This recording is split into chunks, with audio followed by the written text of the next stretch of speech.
Bismillahirrahmanirrahim. Assalamualaikum warahmatullahi wabarakatuh. Alhamdulillah, nahmaduhu wa nasta'inuhu wa nastaghfiruh. A'udzu billahi min shururi anfusina wa min sayyiati a'malina. May yahdihillahu fala mudilla lahu wa may yudlil fala hadiya lahu. Asyhadu an la ilaha illallah wahdahu la syarika lahu wa asyhadu anna Muhammadan abduhu wa rasuluh sallallahu alaihi wa alihi washabbihi wa man tabi'ahum bi ihsan ila yaumiddin, amma ba'd. وإن أصدق الحديث كتاب الله وخير الهدي هدي محمد صلى الله عليه وعلى آله وسلم وشر الأمور محدثاتها فإن كل محدثة بدعة وكل بدعة ضلالة وكل ضلالة في النار. معاشر الإخوان وأخواتي في الله أعزني الله وإياكم رحمني ورحمكم الله. Pada malam ini kita akan lanjutkan dari pembahasan kita mengkaji kitab Fadhul Islam karya Syekh Muhammad bin Abdul Wahhab bin Sulaiman At-Tamimi An-Najri rahimahullah ta'ala. Nah, kita masih di bab yang ketiga dari pembahasan buku ini seputar tafsir Islam. Baik. Di hadis sebelumnya sudah kita baca dari hadis Bahz bin Hakim dari ayahnya dari kakeknya, yaitu Muawiyah bin Haidah. Nah, ketika kakeknya bertanya kepada Nabi sallallahu alaihi wasallam tentang Islam, Nabi terangkan di situ dari tafsir Islam, yaitu antuslima qalbaka lillah wa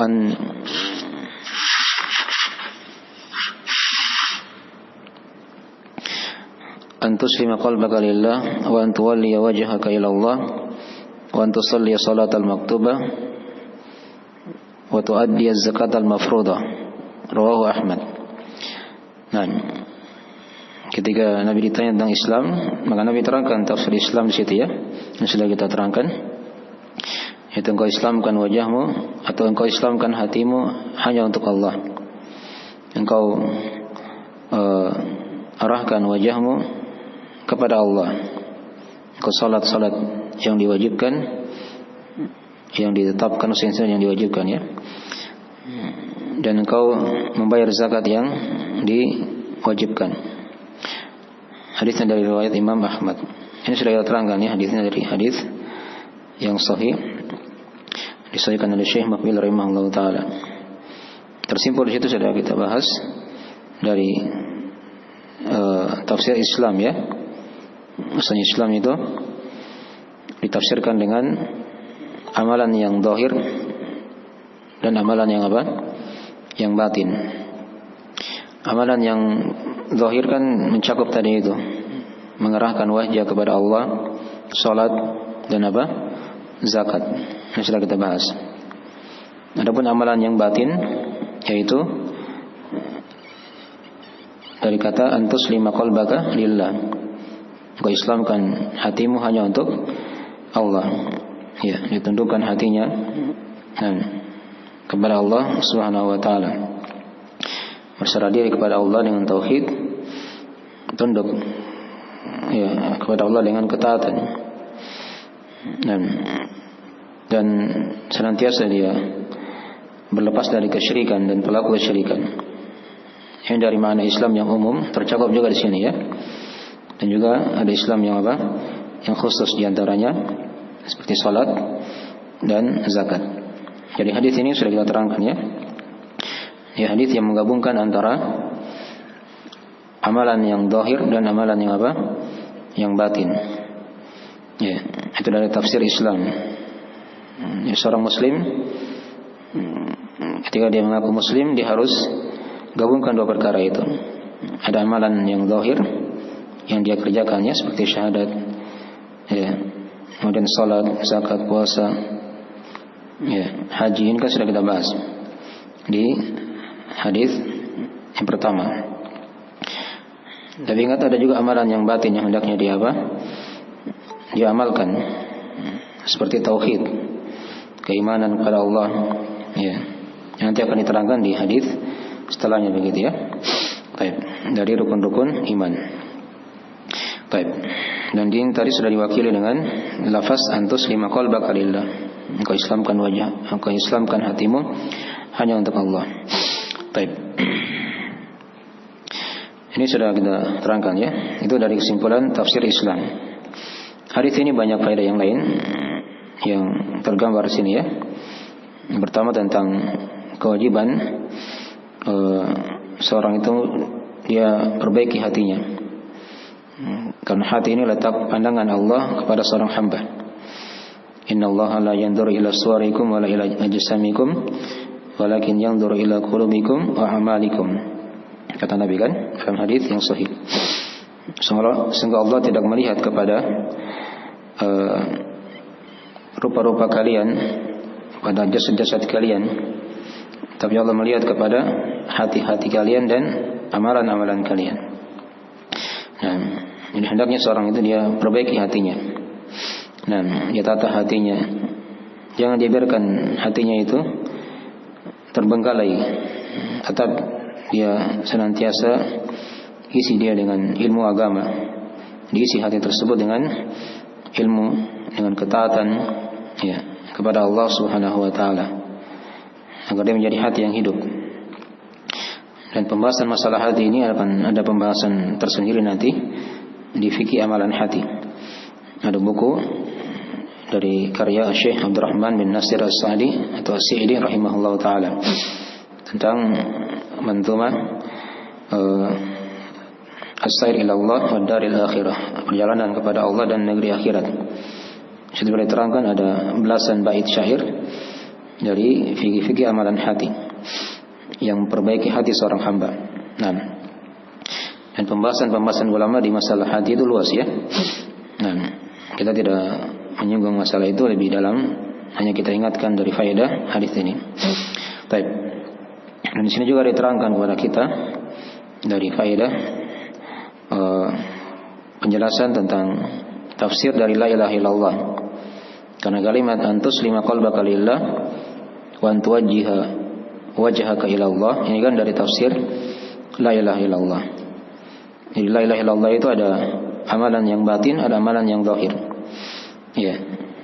Ada ketundukan, ada penyerahan diri kepada Allah dengan tauhid, dan tunduk dengan ketaatan kepadanya, terikat dan berlepas dengan kesyirikan, berlepas dari kesyirikan dan pelaku kesyirikan. Baik. Akhirnya di antara dari tafsir la ilaha illallah. Karena disebutkan setelahnya ada salat, ada apa?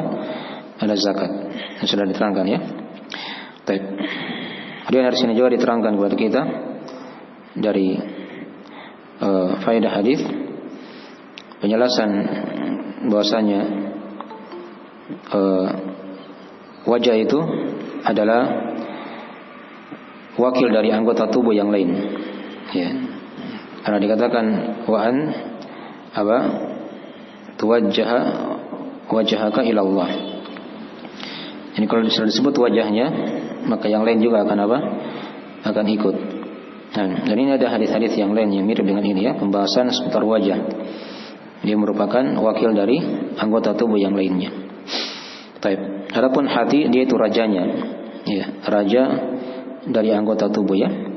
Jadi dibedakannya antara hati dengan wajah. Kalau hati itu kan dia raja, dia yang mengatur semuanya. Tubuh itu bergerak, ya, dengan dasar dari perintah dari hati itu. Adapun wajah ini dia wakil, ya, perwakilan begitu ya. Kalau sudah ada dia mengarah ke situ, maka anggota tubuh yang lain juga akan ikut. Jelas ini ya. Baik. Kemudian di sini juga diterangkan kepada kita penjelasan dari 3 rukun Islam yang sudah kita terangkan ya, seperti salat dan zakat. Nah, tidak disebut sini puasa dan juga haji. Karena ini awal-awal syariat yang diterangkan, yang turun ya ketika itu ya. Tauhid, urutannya begitu ya. Tauhid, salat, kemudian zakat. Dan ini sudah ada di Mekah. Sudah ada di fase Mekah. Tauhid, salat dan zakat. Rincian zakat itu ada di fase Madinah ya, ketika Nabi sudah hijrah ke Madinah. Turun di situ dari rincian pembahasan masalah zakat. Tapi sudah ada zakat, dari perintah membayar zakat di Mekah ketika itu, karena digandengkan dengan perintah salat. Ya, aqimus salata wa atuz zakat, gitu ya. Baik. Jadi padanya ada penjelasan 3 rukun Islam. Yang pertama itu syahadat, salat dan apa? Zakat. Dan ini juga yang dipesankan oleh Nabi SAW ketika Nabi kirim Mu'adz bin Jabal itu kan ke negeri Yaman. Di dalam hadis riwayat Al-Bukhari Muslim dari Ibn Abbas, kata Nabi, "Ya Mu'adz, innaka sata'ti qauman min ahli al-kitab. Falyakun awwal ma tad'uuhum ilaihi syahadati an la ilaha illallah." Nah, wahai Mu'adz, sesungguhnya engkau akan mendatangi suatu kaum dari ahli kitab, Yahudi dan Nasara. Maka hendaknya awal yang kau dakwakan kepada mereka adalah syahadat la ilaha illallah wa anna Muhammadar Rasulullah, dan juga syahadat Muhammad Rasulullah. Artinya mereka disuruh masuk Islam, gitu kan? Ya, fa in ata'uka lidzalik, fa'alimhum anna Allah iftarada 'alaihim 5 salawat fi kulli yawmin wa lailah. Kalau mereka taati kamu pada perkara itu, mereka sudah ucapkan syahadat, ya, la ilaha illallah Muhammad Rasulullah, sudah bertauhid, baru ajari mereka apa? Salat. Dan dipahami ya? Ajari mereka bahwasanya Allah wajibkan pada mereka salat 5 waktu setiap sehari dan semalam. Jika mereka taati kamu, ya, fa in ata'uka lidzalik fa'alimhum anna Allah iftarada 'alaihim sadaqat, ya, tu'khadhu min aghniyaihim wa turaddu ila fuqaraihim. Jika mereka taati kamu dalam masalah itu, mereka sudah salat, baru ajari apa? Zakat. Ya, ada sedekah yang diwajibkan, diambil dari orang-orang kaya di antara mereka dan dikembalikan kepada orang-orang miskinnya di antara mereka. Nah, itu 3 diterangkan memang di awal-awal, ya, dari Islam ini ya. Belum turun puasa apa atau apa? Haji. Belum turun kewajiban puasa dan kewajiban haji. Itu fasenya seperti itu ya, syahadat, salat dan apa? Zakat. Sama dengan di hadis ini. Di hadis Muawiyah bin Haidah ini ya. Baik. Jadi padanya ada penjelasan keutamaan salat dan pembahasan keutamaan zakat ya. Ini sering diulang-ulangi oleh Allah dalam Al-Qur'anul Karim. Digandengkan 2 perkara ini, perintah salat dan perintah apa? Membayar zakat. Baik.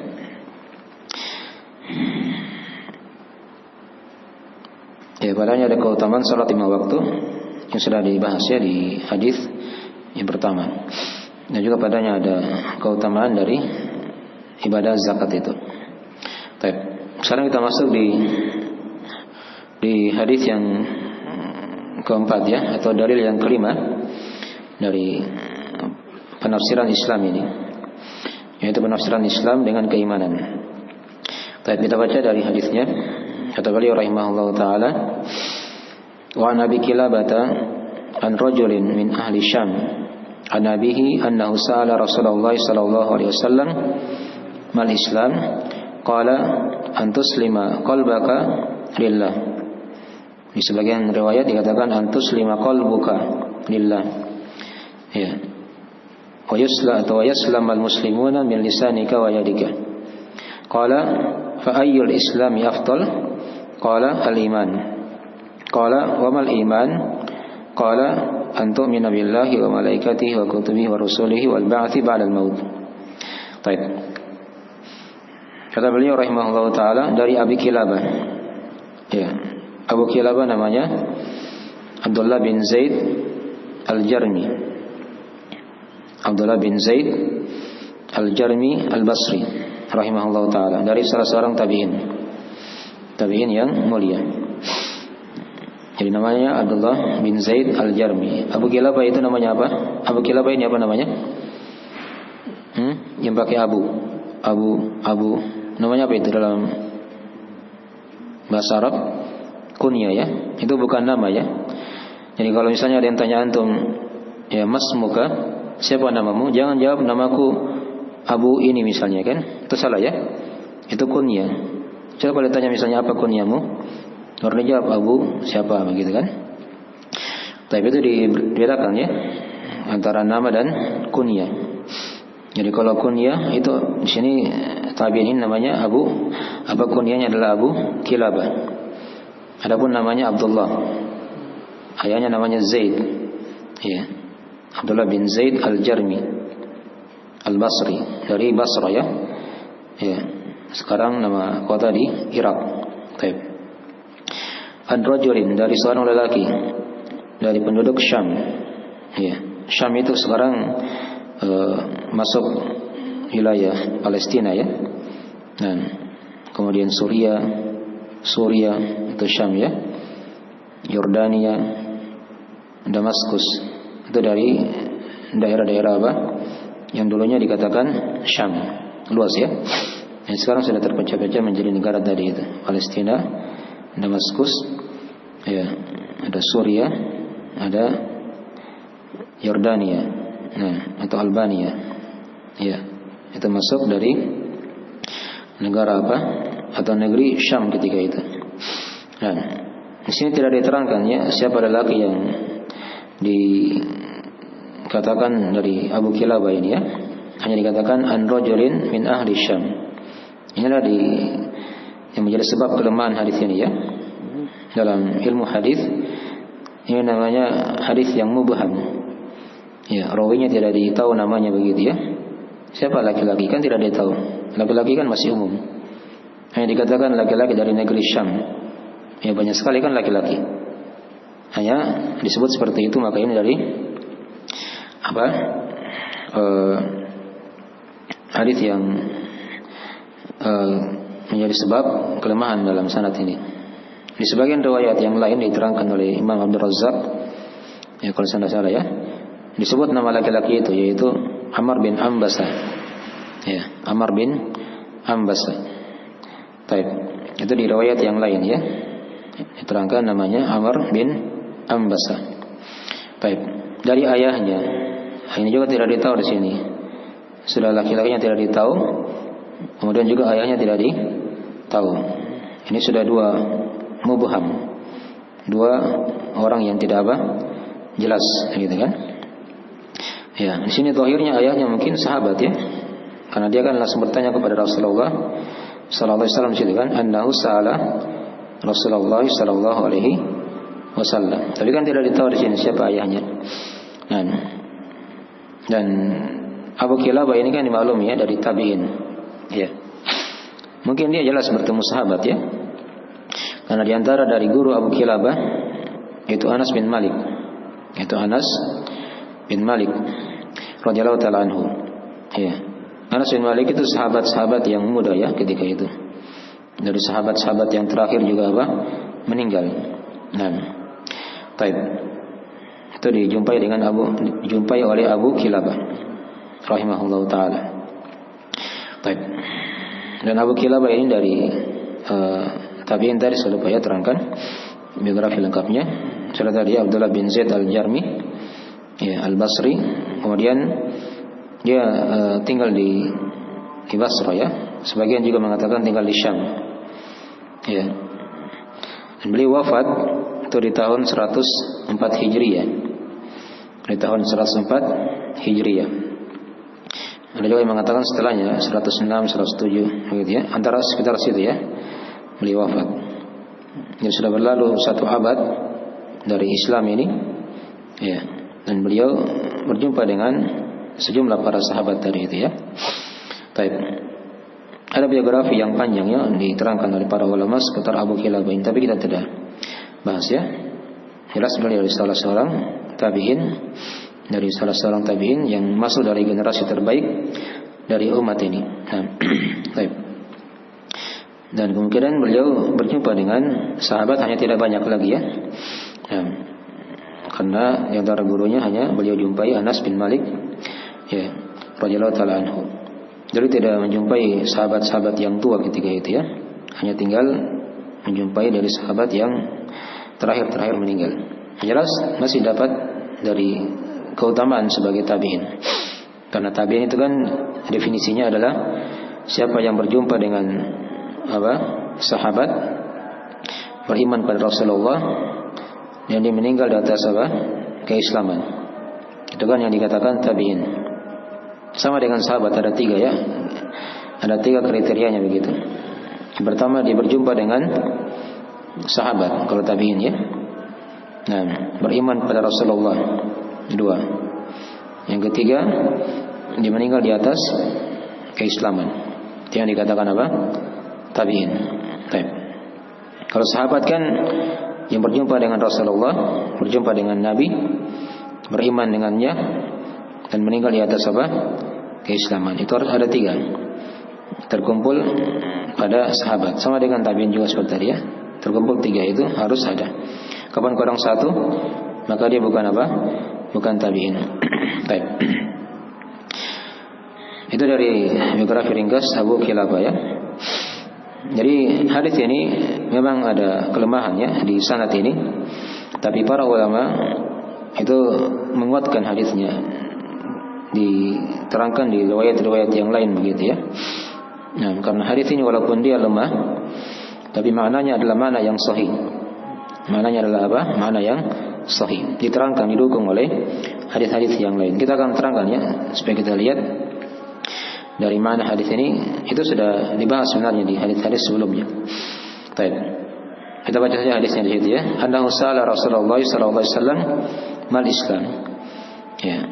Maksudnya dia bertanya kepada Rasulullah tentang apa? Islam. Tentang Islam. Ya, di riwayat lain dikatakan di situ, lagi-lagi tadi dia berkata, "Ya Rasulullah, mal Islam." Begitu ya. Ya Rasulullah, apa itu Islam? Nah. Baik. Maka Nabi menjawab situ, Islam itu qala an tuslima qalbaka lillah. Ya, engkau islamkan hatimu untuk Allah. Ini kan sudah dibahas tadi ya di hadis Muawiyah bin apa? Haidah kan? Hadis yang ke berapa tadi? Yang ketiga ya. Nah, yang sudah berlalu pembahasannya. Ya. Wa yaslamal muslimuna min lisanika wa yadik. Dan kaum muslimin selamat dari gangguan lisan dan tangan. Ini kan sudah kita bahas juga di hadis mana? Sebelumnya lagi kan? Di hadis yang kedua. Itu hadis Abu Hurairah. Riwayat sebagian ashabus sunan. Ada dari riwayat yang lain dalam riwayat Al-Bukhari Muslim. Dari sahabat yang lain ya. Sudah kita bahas. Jadi lafaz ini sudah dibahas semua ya. Nah, antus lima qalbaka lillah wa yaslamal muslimuna min lisanika wa yadik. Ini kan sudah kita bahas ya. Di situ kesimpulannya Islam itu menggabungkan antara apa? Amalan yang zahir dan amalan yang apa? Yang batin. Islam itu padanya ada gabungan memenuhi hak Allah dan hak apa? Manusia. Ya. Perhatikan kalimat antus lima qalbaka lillah. Ini kan terdapat padanya di situ hak Allah. Ya, engkau islamkan. Ya, pasrahkan, serahkan hatimu hanya untuk Allah. Itu kan hak Allah di situ kan tauhid. Ya, kewajiban hamba dia mentauhidkan Allah Subhanahu wa taala. Lafaz setelahnya itu wa yaslamal muslimuna min lisanika wa yadik. Ini kan apa? Haknya siapa? Makhluk, gitu kan? Dan kaum muslimin selamat dari gangguan lisan dan tanganmu. Nah, ini juga diambil ya tafsir Islam di sini. Ya, jadi Islam itu, nah, kesimpulannya dari tafsir Islam, Islam itu menggabungkan antara hak Allah dan hak apa? Manusia. Ya, dipahami ya? Nah, itu diterangkan dalam Al-Quran Al-Karim juga ya, penjelasan tentang masalah ini. Ada di surah Al-Imran diterangkan oleh Allah Subhanahu wa taala, "Duribat 'alaihimud dillatu aina ma thuqifu illa bihabli minallahi wa habli minan nas." Ya. Anda lihat surah Al-Imran ayat 112 ya. Nah. Duribat 'alaihimud dillatu aina ma thuqifu. Nah, akan ditimpakan pada mereka kehinaan dimanapun mereka berada. Illa bihabli minallahi wa habli minan nas. Ya, kecuali jika mereka berpegang teguh dengan tali Allah, itu agama Allah, itulah tauhid, keislaman. Ya, wa habli minan nas, dan dia berpegang dengan perjanjian kepada manusia. Jadi ada hubungan dia jaga begitu ya dengan Allah, dan juga dia jaga hubungan dengan manusia yang lain. Jangan sampai dia menzalimi orang ya dengan lisan dan apa? Tangannya. Jelas ini ya? Baik. Makanya dari penjelasan tafsir Islam juga ya. Jadi Islam itu ditafsirkan dengan menggabungkan antara memenuhi hak Allah dan hak apa? Manusia. Baik, dan ini sudah kita bahas sebenarnya ya di hadis-hadis sebelumnya dan ayat Al-Qur'an Al-Karim di surah Al-Imran di ayat pertama ya sudah kita terangkan ini. Baik. Ini sebagai kesimpulan dari pembahasan sebelumnya. Baik. Kemudian berikutnya kata laki-laki ini lagi, dia bertanya, ya, fa ayyul islami afdal? Nah, Islam apa yang paling utama? Ya, Islam apa yang paling apa? Utama. Maka kata Nabi al-iman, yaitu keimanan. Ya. Apa itu iman? Dia tanya lagi, wa mal iman? Apa itu iman? Kata Nabi sallallahu alaihi wasallam, antu'mina billahi wa malaikatihi wa kutubihi wa rusulihi wal ba'thi ba'dal maut. Yaitu engkau beriman kepada Allah, para malaikatnya, kitab-kitabnya, dan kebangkitan setelah apa? Kematian. Baik. Ini tafsir Islam yang lain lagi ya. Jadi di hadis ini ada dua tafsir Islam. Ada dua apa tafsir Islam. Yang pertama tadi sudah diterangkan. Ini tafsir yang kedua. Islam ditafsirkan dengan apa? Dengan iman. Ya, hati-hati ya. Islam ditafsirkan dengan apa? Dengan iman. Apa itu iman? Ini sudah kita bahas di usul salasa ya. Iman secara bahasa bermakna tasdik, membenarkan. Ya. Sebagian juga ulama dia mengatakan al-iqrar, dia mengakui. Itu makna apa? Iman. Adapun secara istilah iman itu terkumpul padanya 5 perkara. Ya. Yaitu adanya keyakinan dengan hati, ucapan dengan lisan, amalan dengan anggota tubuh, bertambah dengan ketaatan, dan berkurang dengan kemaksiatan. Itu kan definisi iman yang sudah kita bahas ya di al-usul ats-tsalatsa.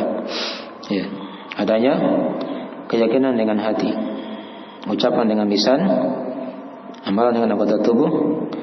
Ya, ini kan 3 perkara ya, hati, lisan, dan apa? Anggota tubuh. Kemudian ada 2 lagi perkara yang berkaitan juga dengan keimanan, bertambah dengan ketaatan, berkurang dengan apa? Kemaksiatan. Ini yang dikatakan keimanan. Jelasin ya. Baik. Kemudian orang tadi tanya gitu ya, apa itu iman? Nah, maka Nabi menjawab 5 rukun iman. Di sini hanya 5 ya. Beriman kepada Allah, beriman kepada para malaikat, beriman kepada kitab-kitab, ya, beriman kepada para rasul, dan beriman kepada apa? Kebangkitan setelah kematian, yaitu hari akhir. Baik, kenapa hanya 5 disebut?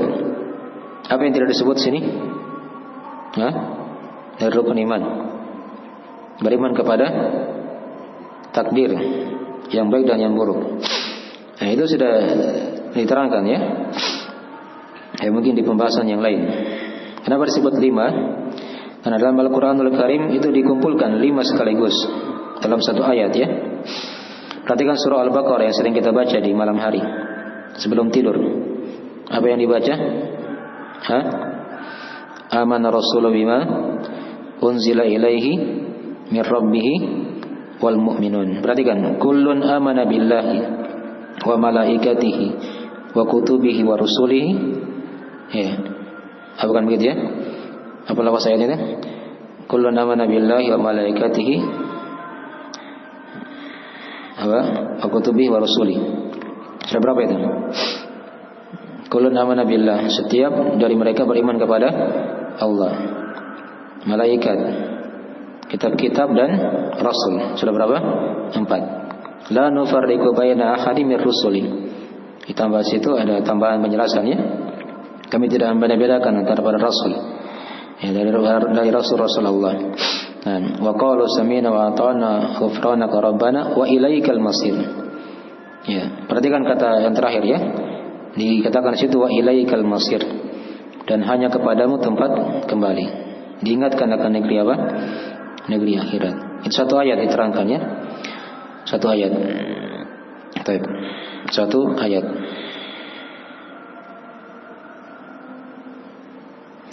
Baik. Jadi disebut situ 5 rukun iman langsung ya. Nah, Iman pada Allah, para malaikat, kitab-kitab, para rasul. Dan ditutup tadi dengan apa? Wa ilaikal masir. Jelas ya? Baik. Jadi itu 5. Kemudian juga diterangkan dari tadi tahu ya di akhir surah Al-Baqarah tadi ya. Saya kira sudah sering dihafal. Ya, ada ayat yang lain lagi yang mirip dengan itu, yaitu ayat di surah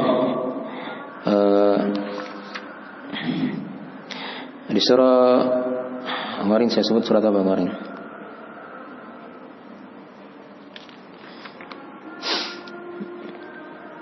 Di surah An-Nisa ya, di surah An-Nisa. Dikatakan situ wa may yakfur billahi wa malaikatihi wa kutubihi wa rusulihi wal yaumil akhir faqad dhalla dhalalan mubina. Atau faqad dhalla dhalalan ba'ida. Surah An-Nisa 136 ya. Tapi dikatakan situ wa may yakfur billah. Saya ingat siapa ya? 136 atau 126. Nanti dicek ya. Wa may yakfur billah. Ya, siapa saja yang kafir kepada Allah. Kemudian wa malaikatihi. Dan para malaikatnya. Wa kutubihi, para rasulnya. Para kitab-kitabnya begitu ya. Wa rusulihi, para rasulnya. Wal yaumil akhir, dan hari akhir. Disebutkan berapa? 5 juga. Ya. Faqad dhalla dhalalan ba'ida. Maka sungguh ditelasat dengan kesesatan yang apa? Yang sangat jauh. Jadi ini 2 ayat ya penjelasan. 5 rukun iman disebutkan apa? Sekaligus begitu. Ya. Rukun yang ke-6 diterangkan di surah yang lain ya, di surah Al-Qamar.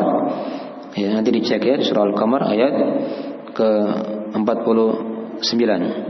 Inna kulla syai'in khalaqnahu biqadar. Sesungguhnya kata Allah, ya, kamilah yang telah menciptakan segala sesuatu dengan apa? Dengan takdir. Itu kan masalah takdir situ dibahas ya. Ya, ini ayat-ayat sudah kita bahas di Al-Sulat Tsalatsa ya. Ya, Al-Sulat Tsalatsa. Baik. Lagi dari penjelasan ringkas dari hadis ini ya. Jadi kita sekarang berhenti pada kesimpulan pokok hadis yang kita bahas tadi dari riwayat jalur Abu Kilabah tadi ya, walaupun lemah sanadnya. Tapi maknanya betul ya. Maknanya betul. Di antara tafsir Islam tadi ada 2. Sudah diterangkan tadi yang pertama, dan yang kedua tadi Islam ditafsirkan dengan apa? Dengan iman. Ya, itu bagian dari Islam ya. Itu sudah kita bahas kemarin di hadis Jibril itu ya. Ketika Jibril tanya Nabi, datang kan bertanya tentang masalah agama. Ya, dia tanya apa itu Islam, apa itu iman, apa itu apa? Ihsan. Di akhir hadis ya dikatakan di situ hada Jibril atakum yu'allimukum amra dinakum. Ya, ini Jibril datang kepada kalian menjelaskan perkara agama kalian. Jadi Islam, iman, ihsan itu bagian dari apa? Dari Islam. Karena Islam kan sudah dibahas di Surat Tsalatsa ya. Ada berapa tingkatan Islam? Ada 3 kan? Ada Islam, ada iman, ada apa? Ihsan. Yang paling tingginya apa? Ihsan. Ya, dan di sini Nabi terangkan di sini. Itu orang yang tanya, apa itu Islam yang paling utama? Ya, Nabi jawab al-iman. Ya. Itu tingkatan yang kedua ya, yang bisa dipahami oleh orang itu, oleh orang yang bertanya. Ada lagi yang sebenarnya yang paling tingginya, yaitu apa? Ihsan. Hanya kan ihsan itu tidak banyak orang masuk ke situ. Ya, kebanyakannya Islam, di atasnya ada iman, dan di atasnya lagi ada apa? Ada ihsan. Semakin ke atas itu semakin sedikit dari kaum muslimin yang sampai pada derajat apa? Di atasnya begitu. Baik. Mungkin di sini Nabi terangkan dari sisi kebanyakan saja. Dari sisi apa? Kebanyakan. Ya. Dipahami ya? Seperti itu. Islam yang paling utama adalah apa? Al-iman. Baik. Ini saya kira dari penjelasan tambahan dari hadis. Nanti kita simpulkan insyaallah taala nanti dari faedah tambahan dari hadis ini insyaallah taala di sesi berikutnya. Baik. Waktunya mungkin sudah masuk ya. Kita mungkin dari tanya jawab.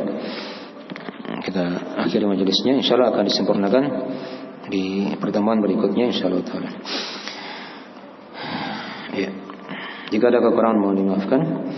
Kita akhiri dengan doa subhanakallahumma wa bihamdik asyhadu an la ilaha illa anta astaghfiruka wa atubu ilaik. Wassalamualaikum warahmatullahi wabarakatuh.